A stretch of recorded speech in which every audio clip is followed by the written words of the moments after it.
Yo, what's up? Ngayon nga, no, matagal-tagal na nga rin pala ako hindi nakakapag voice over. At ito, ngayong gabi, meron nga pala tayong binentang tune 5 ng RXT. At ito ang Lalamove Rider natin. Bali, pinasa lang pala sa atin ni Enstech tong buyer na to. Yo, maraming salamat sa iyo, Enstech. At ikilarga na rin agad-agad na itong Lalamove Rider natin, ang tune 5 na dadali pa sa silang. Pagtapos yan, umalis na rin ako agad dahil pupuntahan pa akong unit na ipinasa rin sa akin ni Enstech. Dito lang sa may kabilang barangay. Kunin tayong motor ngayon. Antayin lang natin yung seller.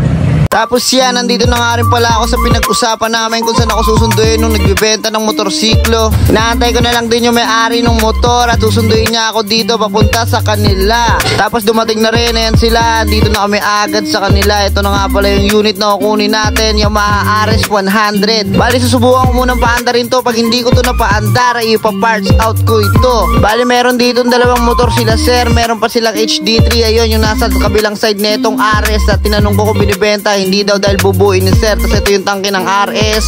Tapos yung mga gulong, yung tambucho, yan madumi lang, hindi siya kalawang. Sa tingin ko hindi naman ako mahirapan paanda rin to dahil wala naman sa ulanan tong motor nila, sir. At yan, kinarga na rin ito sa tricycle, tong mga pyesa na itong RS na kukunin natin. Ako nga lang din pala mag-isa ang kumuha na itong unit at buti na lamang tinulungan ako neto nila, sir, na ikarga itong unit na to dito sa tricycle na daladala ko. At yan, naikarga na siya. Matapos ko nga pala maikarga tong RS at yan, tinalian ko na rin to para hindi siya mahulog kahit malapit lang to dito sa amin kasi mamaya kumala to sa kalsada. Binayaran ko na nga rin pala sila, sir, at yan, nagpasalamat na ako, GCash payment. Tapos yan, umalis na ako, mabilisan lang, andito na ako agad sa amin. At yan ang enduro kong City Gas. At naibaba na rin namin ni Bambam itong nakuha nating unit. Hanggang sa muli, hanggang dito na lang.